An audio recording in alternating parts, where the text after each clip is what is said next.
नमस्कार दोस्तों, स्वागत है आपका अपने चैनल विधि जुडिशियल एकेडमी में। And now we are going to learn section 9 of the Indian limitation act. Class is very interesting, very technical in nature. अब तक हम सेक्शन 8 तक कंप्लीट कर चुके हैं and now let's start the class on section 9।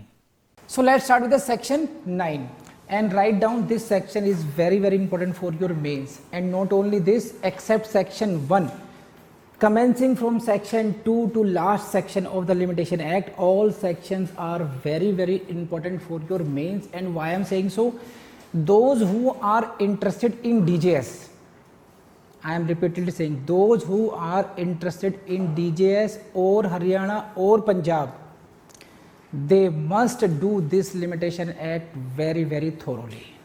Why so?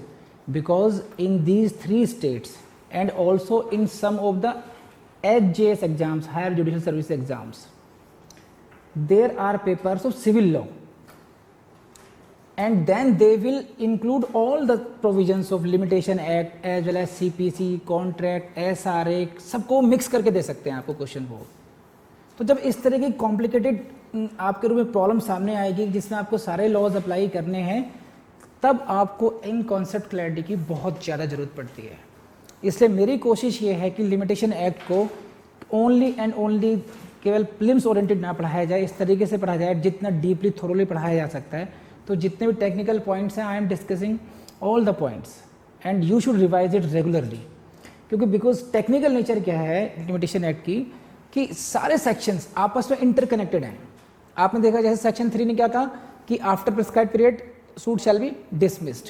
Section 4 ने क्या कहा कि अगर लास्ट डे कोर्ट क्लोज है तो it can be filed when the court reopens. 5 ने क्या कह दिया आपको कि if there is justified sufficient cause then delay can be condone. 6 ने legal disability. 7 then one of several persons. 8 is what again the limitations की भी preemption में लागू नहीं होगा और मैक्सिमम 3 इयर्स का एक्सटेंशन हो सकता है। तो कोई भी सेक्शन अपने आप में डिफरेंट कोड नहीं है, अपने आप में अलग से लॉ नहीं है। These sections, all sections can be applied even in a single problem. That is the technicality of Limitation Act, and therefore you should remember all the sections thoroughly. तो ये आसान है इसलिए है क्योंकि छोटा सा एक्ट है, कम सेक्शन है इसमें। मुश्किल क्यों है? क्योंकि सभी के सभी सेक्शंस एक साथ लागू होते हैं इसमें। ठीक है, तो सेक्शन 9 को हम लोग पढ़ लेते हैं, but it should be read with the section 6, 7, 8 और इसके एक्सेप्शन जो बाद में आएंगे 12 से लेकर 15 तक, उसके साथ ही पढ़ा जाएगा ये। So section 9 is very important and also very important for your prelims. तो heading is important. First of all you will see the question in your prelims from the heading itself, so please highlight the heading and write P for prelims. Where one's time has begun to run, no subsequent disability or inability to institute a suit or make an application stops it. This is the general law propounded by the section 9. समझे आप? इसका मतलब समझ लीजिए क्या है। पहले इसी को आप लोग इस स्लाइड में देख लीजिए। Where one's time has begun to run, where one's time has begun to run का मतलब ये हुआ कि जब लिमिटेशन पीरियड की काउंटिंग शुरू हो चुकी है एक बार, the limitation period, the counting of limitation period has started, then no subsequent disability or inability to institute a suit or make an application stops it. So there are the few key phrases here: subsequent disability or inability. You will have to understand these terms. The time once where one's time has begun to run, हमें ये समझना पड़ेगा। तो इन 2-3 phrases को हम लोग समझने की कोशिश करते हैं। तो ये है, इसके लिए आप you see this example, see this is what.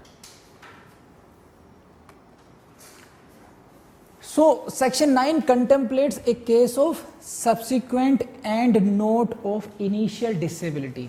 Subsequent disability का मतलब है disability which came after the running of time started, start of running time. जैसे इसको समझिए, मैं समझाता हूँ इसमें कैसे। एग्जाम्पल है ये, a right to sue accrues to P. There is a person P, he is the person P and right to sue accrues to him fine. When he is under no disability, उस समय वो कोई भी disability में नहीं है। It means he is a major, he is not minor, he is not insane and he is not idiot as well. He is not suffering from any legal disability which are mentioned in section 6, है कि नहीं है? He is under no disability. Got it? Now this P is he is under no disability. Then time runs against P as usual from the date of accrual of the right. जिस date से उसको right to सू मिल गया, accrue हो गया उसको, उसी date से time will start running against him कि now you will have to file the suit within the time. Time खत्म होना शुरू हो गया। टाइम रनिंग अगेंस्ट यू का उदाहरण ऐसे समझ सकते हैं जैसे आपके मेंस की डेट आ गई, वो डेट आ गई अब से 1 महीने बाद।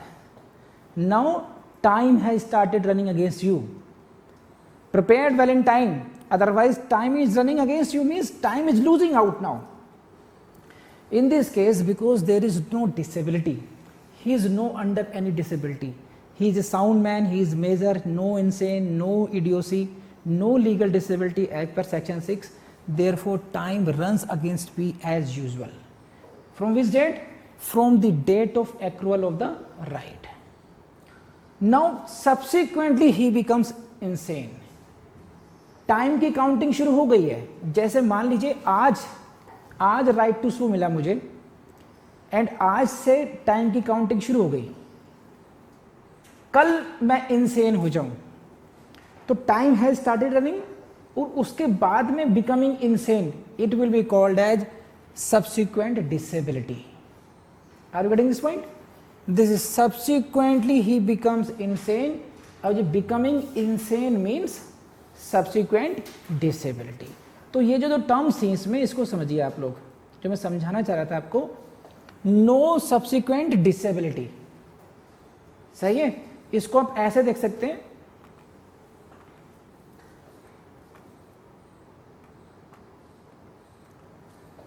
Disability is want of legal qualification to act. समझे आप? जैसे For the purpose of limitation, disability is the state of being a minor, insane or idiot. तो ये हुआ disability का मतलब कि neither he is, subsequently he is subject to any of these. Disability का मतलब physical disability से नहीं है यहाँ पर again legal subsequent disability भी क्या हुई? Subsequent disability का मतलब भी इसी से है। This is subsequent disability means subsequently he becomes either insane or subsequently minor तो हो नहीं सकता, रिवर्स गियर एज में नहीं लगेगा। तो देयर आर ओनली 2 पॉसिबिलिटीज, इधर ही बिकम इनसेन और ही बिकम इडियट। सही है नहीं? इडियट भी जनजाति होता है, इंसेनिटी की चांस रहेगा ज़्यादा। तो नो सब्सिक्वेंट डिसेबिलिटी, डिसेबिलिटी का मतलब समझ में आ गया। अब दूसरा शब्द क्या है? Inability. Disability or inability. Inability का मतलब ही समझ लीजिए, inability is want of physical power to act। यहां पर है कि आप physically you are not eligible, you are not able, यानी कि शारीरिक रूप से असमर्थ होना किसी भी, physically you are not there whatever it may be. तो दिस इज व्हाट? फिजिकली। तो like this illness, poverty etcetera are the instances of inability. तो there are 2 words, disability and inability. Disability means it is reference like to that for the purpose of what? Limitation, it is minor, insane और idiot। ठीक है? और illness का मतलब है ऐसी चीज़ें जैसे poverty हो गया, this is illness, poverty, ये हो गया inability। Inability is want of physical power to act। सही है? समझ गया आपने यहाँ तक बात समझे? तो अब हम लोग बात चल रही थी, सब्सिक्वेंट की बात कर रहे थे हम लोग कि सब्सिक्वेंट का मतलब क्या है ना? क्योंकि जब ये time, where once time has begun to run, no subsequent disability or inability. यहां तक बात समझ में आ गई? Inability to institute a suit or make an application stops it. आम भाषा में समझ लीजिए कि एक बार लिमिटेशन पीरियड की काउंटिंग शुरू हो गई, उसके बाद में अगर कोई व्यक्ति डिसेबल होता है या इनेबल है, किसी वजह से इनसेन हो जाता है, तो तब लॉ को रहम नहीं आएगा उस पर। उसका मतलब ये है कि आप बस सूट फाइल कर देना चाहिए। यू कैन नॉट से कि मैं साहब मुझे अपना 3 साल का टाइम दिया था, यू गेव मी 3 years, एक ही महीना हुआ था, 1 महीने बाद मैं पागल हो गया, अब मैं कैसे करता, आपने 3 साल दिए थे, मुझे 3 साल मिलना चाहिए। नो, आपको 3 साल नहीं वही मिलेंगे, डे 1 से 3 साल मिलने थे आपको। ऐसा नहीं है कि जो बीमारी का पीरियड है वो सेक्शन 6 में बात करता है इनिशियल लायबिलिटी की, डिसेबिलिटी की, वहां पर टाइम मिलता है आपको। Section 6 is dealing with subsequent disability. Here you will not get this any kind of exemption from this. तो ये जो illustration है जिसकी हम बात कर रहे हैं, this subsequent disability, because of this subsequent disability is no bar to the running of time. Time will keep on running even if you are disabled subsequently, time will not stop. अगर ये बात समझ में आ गई हो तो please raise hand. किसको नहीं आई? आपको नहीं आई? आपको नहीं आई? अब मैं उदाहरण के रूप में इसको मैं समझाता हूँ ऐसे ना। अगर आपको समझ में नहीं आए तो I give you my example now. See this new example समझिए। सपोज कीजिए IMP, जो बोर्ड पे लिखा IMP, एंड मैंने आपको 3 लाख रुपए दे रखे थे, जो कि जिसके लिए टाइम का जो काउंटिंग है वो आज से शुरू हो गया। मुझे 3 साल के अंदर आपसे वो पैसा ले लेना चाहिए। 3 years का लिमिटेशन पीरियड मिला है मुझे सू करने के लिए आपको, सही है। Right to sue accrues to me and because I am under no disability. Now जो 3 years की जो काउंटिंग है that has started from the day today is what 12th of June, ये स्टार्ट हो गया आज। ये अब 2 दिन बाद मैं इंसेन हो जाता हूँ, ठीक है। I am not able to control my mind set. Students इतना परेशान कर देते हैं मुझे लेट आ करके, I lose my control suppose करो, और ये इंसेनिटी रहती है 4 साल तक। 3 साल का पीरियड था, उन 3 साल के अंदर मैं उस सूट को इंस्टीट्यूट नहीं कर पाया। 4 साल में सही हुआ, then I approach the court to file the suit. You say कि your suit is time barred, आपको 3 साल के अंदर सूट को लाना चाहिए था, लेकिन आप लाए हैं 4 साल में, मोर देन 4 years हो गए, तो your suit is time barred. I say I could not bring the suit because I was suffering from a disability which is a legal disability.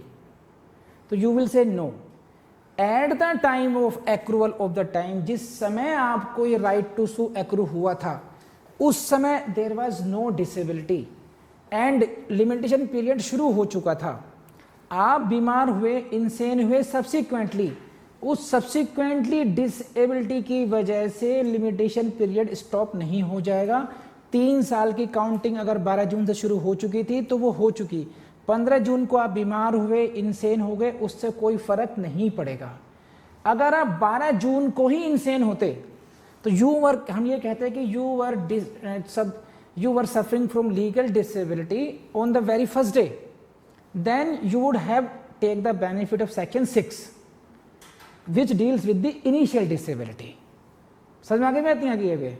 तो अब क्योंकि मैं लिमिटेशन पीरियड की शुरुआत हो चुकी 12 जून से, और 3-4 दिन बाद में मैं या 1 दिन बाद में मैं डिसेबल हुआ, तो उसको जो कहते हैं सब्सिक्वेंट डिसेबिलिटी, सब्सिक्वेंट डिसेबल हुआ। तो सब्सिक्वेंट डिसेबिलिटी की वजह से there is no bar of running of time. तो मुझे मेरा जो सूट है रिकवरी सूट वो टाइम बार्ड ही कहलाएगा, मुझे कोई सब्सिक्वेंट बीमारी का लाभ नहीं मिलेगा। अब बताइए कितने को समझ में आया? Raise hand up.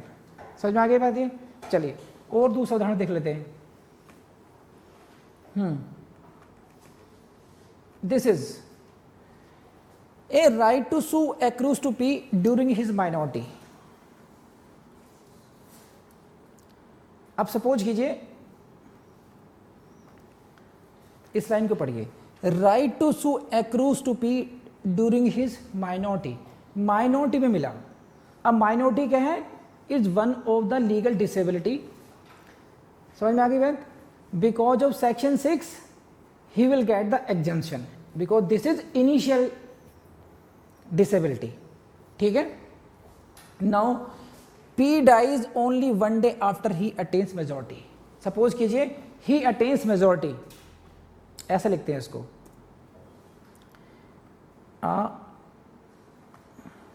P attains majority, P attains majority.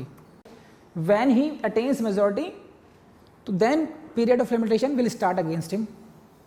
ठीक है।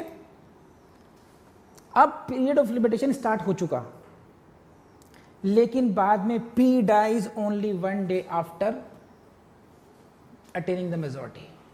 एक दिन बाद मर जाता है। अब यहां पर क्या हुआ, लिमिटेशन पीरियड स्टार्ट हो चुका। मेरे ही एग्जांपल में मान लीजिए, सपोज कीजिए जो 3 लाख मुझे लेने थे आपसे, उस समय मैं था माइनर। तो माइनर का मतलब ये हुआ कि I am suffering from a legal disability at the time when right to sue accrues to me, I was a minor, so it is the case of initial disability. हाँ है ना, section 6 का मिलेगा लाभ मुझे। नाउ आई बिकेम मेजर, तो जो लाभ मिलना था वो खत्म हो गया, अब लिमिटेशन पीरियड काउंट हो गया, शुरू हो गया। बट नाउ आई डाइज, अब क्या सिचुएशन आएगी, जो मेरा बेटा है अब वो है माइनर।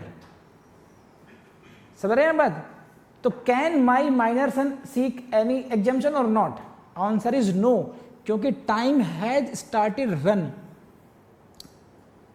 बिकॉज एक ब्रेक आ गया, मैं मेजर हो चुका था, लिमिटेशन पीरियड स्टार्ट हो चुका। तो इसलिए मेरे बेटे को भी P dies only after attaining majority and is succeeded by his son K, who is a minor. The time begins to run against K also from the death of the P and K's minority of no use. तो मेरा बेटा ये नहीं कह सकता जी मैं तो minor था इसलिए मैं लेट आया, भले वो 1 साल का हो और लिमिटेशन पीरियड भी 3 साल का ही हो बस, तो उसको जरा भी रहम नहीं मिलेगा। He will have to bring the suit anyhow, चाहे घुटली चल कर आए वो, उसको सूट रिसूट करना पड़ेगा बिकॉज ऑफ सेक्शन 9। तो this is very harsh provision for that purpose. तो समझ में आई बात आपको? तो ये लॉ ये था, this was the law for you. Where once time has begun to run, no subsequent disability or inability to institute a suit or make an application stops it. इसको हम लोगों ने इस स्लाइड में पढ़ा था। Where once time has begun to run, इसका consequence क्या होगा, no subsequent disability or inability to institute a suit or make an application stops it. I hope you got it. We have read this, 2 lesson पढ़ ली हम लोगों ने। अब आगे पढ़ते हैं इसमें। सीधी प्रीलिम्स में क्वेश्चन कैसे आए हैं, where once the time has begun to run, no subsequent disability or inability to institute a suit or make an application stops it under section 9।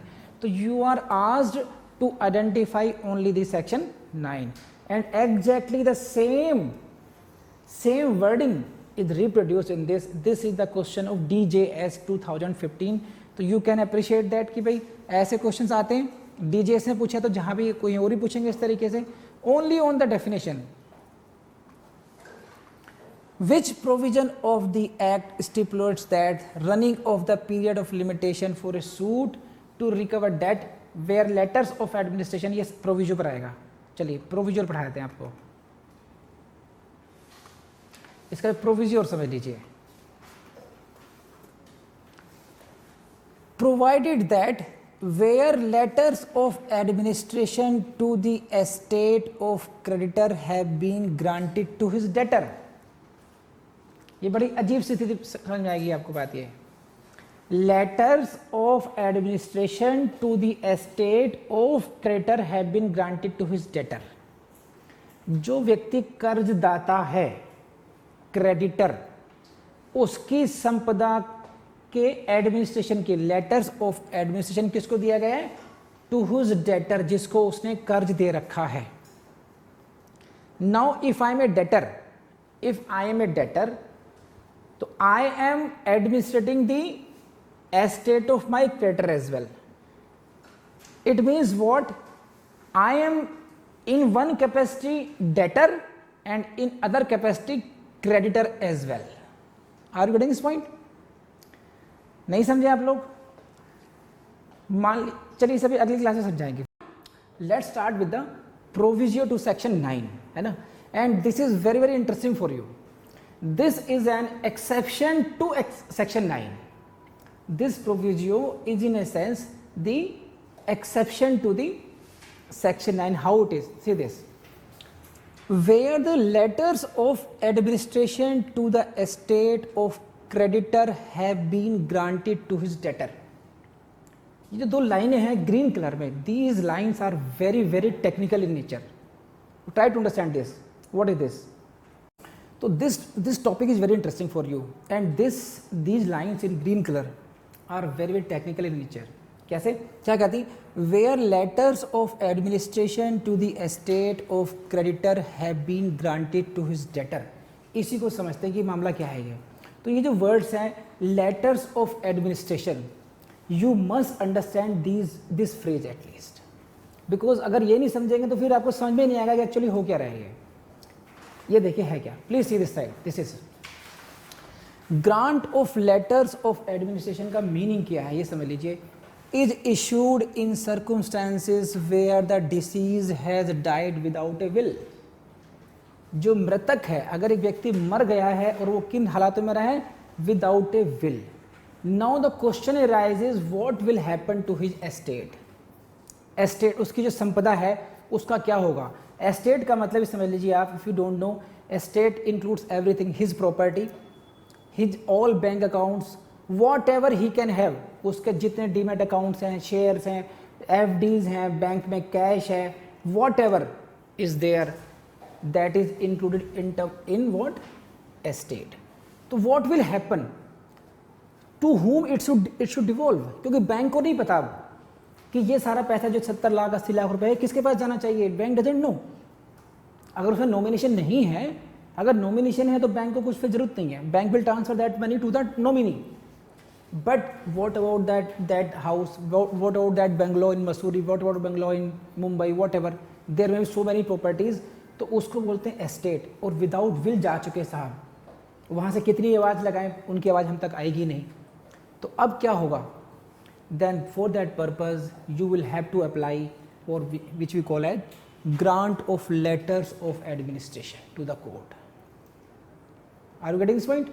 When court grants this letter of administration, then that person becomes entitled to take care of that estate. This is issued in circumstances where deceased has died without a will, to the person who has the legal right to deal with the estate. अगर ये बात समझ में आ गई तो please raise hand. And now who is selected? As per law there is list to be prepared, and out of that list the person is to selected from a pre determined list of the possible administrators. ये हमारा concern नहीं है अभी. हमारा concern था केवल letter of administration का मतलब क्या है यहाँ पर. ये हमारा मतलब यहाँ पर नहीं किसको इश्यू होगा. हम आप ये बात समझ गए. Now the person who is granted letters of administration will have to handle the all the estate. अब सपोज कीजिए जो व्यक्ति मृतक है, who has deceased, he has to recover loan from so many persons. It means if you the person who is having letters of administration will recover the debt. है कि नहीं है? Because he has got the all rights. Suppose कीजिए कि जैसे मान लीजिए mister Abdul Kalam है ना, हमारे प्रेसिडेंट साहब गए, ऐसे समझ लीजिए आप, और उन्होंने इस क्लास में आप सब 5-6 इधर जो सीट पे बैठे हुए लोग हैं, इनको उन्होंने लोन दे रखा था. एंड नाउ कुछ लोन उन्होंने मुझे भी दे रखा था. मैं मान लीजिए उनका वो उस लिस्ट में ऐसे नंबर पर आ रहा हूँ कि I am the legal right to deal with the, and मैंने उनसे लोन भी ले रखा था. ऐसे मान लीजिए एक बेटे ने अपने पिता से लोन भी ले रखा है. सही है? बेटे ने पिता से लोन भी ले रखा है और पिता की डेथ हो जाती है. तो in this case the father is a creditor and son is a debtor. Father dies without will, and the son gets letters of administration. Now in this case you will see what will happen.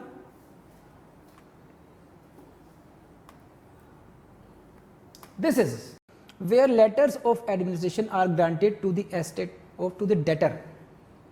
Then debtor assumes two personalities. First is as a debtor. As a debtor, it is his duty, its liability to pay the debt. And on the other hand, he becomes the representative of the creditor, and it is the duty to collect dues from the debtor. I am the same person. Two personalities having diametrically opposite interests are now united in the same person. Are you getting this point? So technical is this. यहां तक अगर बात समझ में आ गई तो please raise hand, otherwise मैं ही समझाऊंगा ज्यादा इसमें. देखो भैया इतनी बात समझ लीजिए, पिताजी चले गए और बेटे ने लोन ले रखा था कि पापा जी बिजनेस करना है, 5 लाख रुपए दे दो मुझे, 5 लाख रुपए मैं आपको लौटा दूंगा. इससे पहले कि लौटा था पिताजी सिधार गए, सही, और विल कोई बना नहीं पाए क्योंकि अचानक हार्ट अटैक हुआ था. उम्मीद नहीं थी ऐसा कुछ हो जाएगा अचानक. अब बेटे भी हैं, बेटियां भी हैं, बैंक में बैलेंस भी है बहुत ज़्यादा, और यहाँ पे दुनिया भर के उन्होंने लोन भी बांट रखे हैं. सब लोगों को उन्होंने प्राइवेटली लोन दे रखा था, किसी को 1.5% पर, किसी को 2% पर. नाउ द क्वेश्चन अरोज कि ये जो प्रॉपर्टी का डिस्ट्रीब्यूशन है वो कैसे होगा. जब होगा जैसे होगा, नीड क्या है इस समय टाइम की, that letters of administration should be granted to one of the legal representatives so that he can deal with the property और the estate of the deceased. Now that letters of administration has been granted to the son. बेटों को मिल गया. Now this man has become the representative of the creditor. अब now वो represent कर रहा है, उसको सब लोगों से लोन लेना है. It is what duty to collect dues from debtors. लेकिन उनमें से एक लोन ऐसा है जो मेरे पिताजी जिंदा होते तो मुझसे ही लेते. I was the debtor. तो इस लीगल रिप्रेजेंटेटिव को क्योंकि सभी से लोन लेना है तो खुद से भी लोन रिकवर करना पड़ेगा. तो this debtor is in now two capacities, as a debtor and as the representative of the creditor. Because of the why he is representative, because he has got letters of administration in his favour. हाँ है ना. Now you see this, इससे समझिए आप लोग. Debtor is the representative creditor here. अब debtor को debtor से ही है, इस डेटर की लायबिलिटी टू पे है और इसकी ड्यूटी क्या है, ड्यूटी टू रिकवर ड्यूज. इससे सेम व्यक्ति की ड्यूटी है दूसरे व्यक्ति से रिकवर करने की. मुझसे ही रिकवर करना है अपना in different capacity. When I am acting as the representative of the creditor, I will have to recover loan from myself in the capacity of debtor. समझ में बताइए भाई, फिक्शन है ये, व्यक्ति एक ही है. एक में मैं हूं क्या हूं, डेटर हूं, दूसरे में क्या हूं, आई am the representative of the creditor. Now what will happen, आप सोच के देखिए. आप क्या करेंगे, कोई भी होगा, क्या करेंगे आप लोग. लिमिटेशन पीरियड मुझे पता है तो मेरे दिमाग में खुराफात आएगी as a representative of creditor कि रिकवरी सूट आता है 3 साल का. पहले let me pass on this time period. मैं 3 साल 5 साल के बाद में इसको सू करूंगा, डेटर करूंगा. और 3 साल बाद क्या होगा कि मेरा जो सूट टू रिकवर मनी है वो टाइम बार्ड हो जाएगा और मुझे फिर वो पैसे एज ए डेटर वापस नहीं करने पड़ेंगे. और ये मेरे हाथ में है कि कब रिकवर करना है. तो दोनों ही हाथों में लड्डू आ चुके हैं अब, है कि नहीं है. तो वही बात है फिर. तो चालाकी केवल आप ही लोगों के दिमाग में नहीं आती, चालाकी ड्राफ्टर्स के दिमाग में भी आती है कि हाँ ये ऐसा कर सकते हैं, एक ऐसी सिचुएशन भी हो सकती है. And to deal with that situation, this proviso has been enacted in section 9. And what it says, समझ में आई बात आपको बैकग्राउंड इसका पूरा. This is the background for this, where the letters of administration to the estate of creditor have been granted to his debtor. ये तो समझ में आई बात आ गई अब. The running of the period of limitation for a suit to recover the debt shall be suspended while the administration continues. जब तक उसके पास राइट रहेगा तब तक limitation period will remain suspended. तो you can not take benefit of that. Limitation period will start only when you are not as the administrator. This is this, you can understand this. A slide, this is for you, of creditor has been granted to the debtor. ठीक, तब क्या होगा? The running of the period of limitation shall be suspended. For which suit? For a suit to recover the debt. कब तक? While the administration continues. जब तक ये debtor is having this letter of administrations in his favor, no limitation period will start for this. So this is an exception to this. I hope you are getting this right now. Now you see this like this.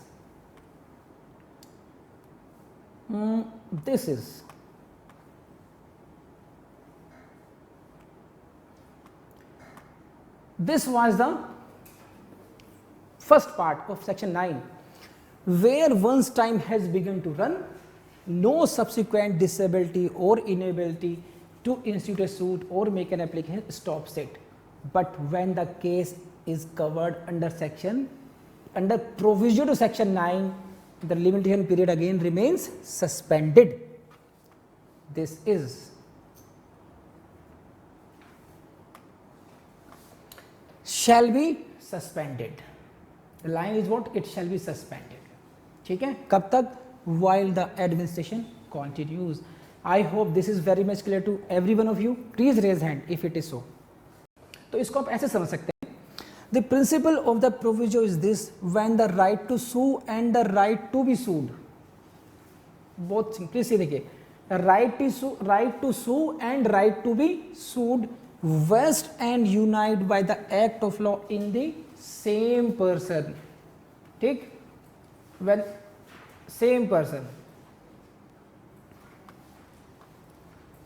और ये कह सकते हैं when the same person becomes the hand to receive and the hand to pay.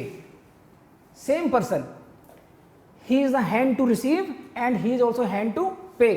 The running of the statute is suspended during such union of rights. देखो term कितनी अच्छी ली इन्होंने, union of rights. और अगर आप लोगों ने ये टर्म्स यूज कर डाले, आपको नोट्स में दे रखे मैंने ये, तो you will get extraordinary marks in your mains. शर्त ये है कि आप याद करके जाएं वहाँ पर. This is very same hand, when the same person becomes the hand to receive and to pay, and this is the term union of rights. इन टर्म्स को प्लीज़ याद कर लीजिएगा अच्छी तरीके से. You will get very good marks in your mains. दूसरे तरीके से, when the letters of administration to the estate of deceased creditor has been granted to his debtor, the time between the grant of the letters of administration and the completion of the administration of the estate is excluded in computing the period of limitation for a suit to recover the debt. इसको एक बात समझिए आप लोग, खास बात क्या है. सपोज कीजिए लिमिटेशन पीरियड स्टार्ट हो चुका था, है कि नहीं है? Limitation period has started and I was thinking to recover my debt from you, but because of the sudden demise without will, next process starts now and my debtor itself becomes the holder of letters of administration. तो word क्या है? Suspended. ये जो time है between का, the time between the grant of the letters of administration and the completion of the administration, that shall be excluded in that from that. It is not कि subsequent disability होगी, वाली बात नहीं है यहाँ पर. It is a different case. 6 महीने रहा उसके पास, 1 साल रहा कि मुझे सारा प्रोसेस को एडमिनिस्ट्रेशन करने के लिए, मतलब क्या हुआ, उसकी सारी प्रॉपर्टी को यहाँ से जिसका लेन देन करके फिर distribution as per the beneficiary, वो सब करने में 1 साल लग गया और 3 साल का पीरियड था. तो उस 3 साल के जो टाइम है उसमें 1 साल आप ऐड कर देंगे क्योंकि 1 साल हमारे इसमें वेस्ट हो गया. Are you getting this point और नॉट? नहीं समझे? कितने लोग समझे? Raise hand please. समझाना पड़ेगा आप लोगों को. देखिए 3 साल थे, 3 साल का लिमिटेशन पीरियड था. Because of death letter of administration चला गया डेटर के पास में ही, और पूरे के पूरे कंप्लीशन ऑफ एडमिनिस्ट्रेशन में लग गया उसको 1 साल. अब 1 साल के बाद में लेटर्स ऑफ एडमिनिस्ट्रेशन जिस पर्पज के लिए ग्रांट किए गए थे वो पर्पज हो गया खत्म। अब now again the limitation period will start and the person who is legal representative of the deceased can sue him for to recover the debt. तो उसका जो लिमिटेशन पीरियड यहाँ से शुरू होगा अब दोबारा, क्योंकि सस्पेंड हो गया था, मान लें पहले 6 महीने खत्म हो चुके थे, तो अब जो 2.5 साल बचे थे इस 1 साल को काउंट नहीं करेंगे। 1 साल जब खत्म हो जाएगा बाकी टाइम में हम 2.5 साल काउंट करेंगे उसको, क्योंकि क्या है, it shall be suspended is excluded, the time between grant and completion is excluded in computing the period of limitation. So why it is important, sometimes in your prelims exam or in mains they give such kind of problems कि where you have to calculate the days, तो then you have to be very very calculative कि कितने दिन किस point of में हम लोग exclude करेंगे। and I have told you many times in limitation act, limitation में आपको जितने section 32 हैं इन सबको एज ए स्कीम है पूरी है, you will have to understand। section 9 को तभी समझ सकते हैं जब को सेक्शन 3 से लेकर के यहाँ तक की समझ हो आपको, ऐसा और एक्ट में नहीं है। जैसे अगर हम लोग कॉन्स्टिट्यूशन पढ़ रहे हैं, you can very well understand article 21 without understanding article 14, because फिर वो अलग अलग हैं, समझाए जा सकते हैं। लेकिन सेक्शन 3 बेस है, फिर सेक्शन 4 से एक्सेप्शन शुरू होते हैं, 6, 7, 8 को समझे बिना 9 समझ में आएगा ही नहीं है। तो इसलिए सेक्शन ये जो लिमिटेशन एक्ट है this is a little bit technical. तो मेरी कोशिश यही है कि आपको एक एक शब्द समझा दिया जाए अच्छे तरीके से। दिस इज, और लिख लीजिए,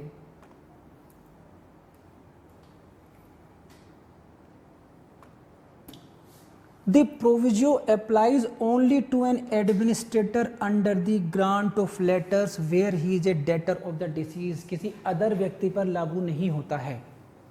सपोज कीजिए उसके जो 3-4 डेटर हैं, जो डिसीज है, जो क्रेडिटर डिसीज्ड, उसके 3-4 डेटर्स थे, out of them 1 got this grant of letters, तो proviso will apply only in his case and this the person who is has got the letters of administration he is under the legal obligation to recover the debt from others. तो time will run against the other debtors.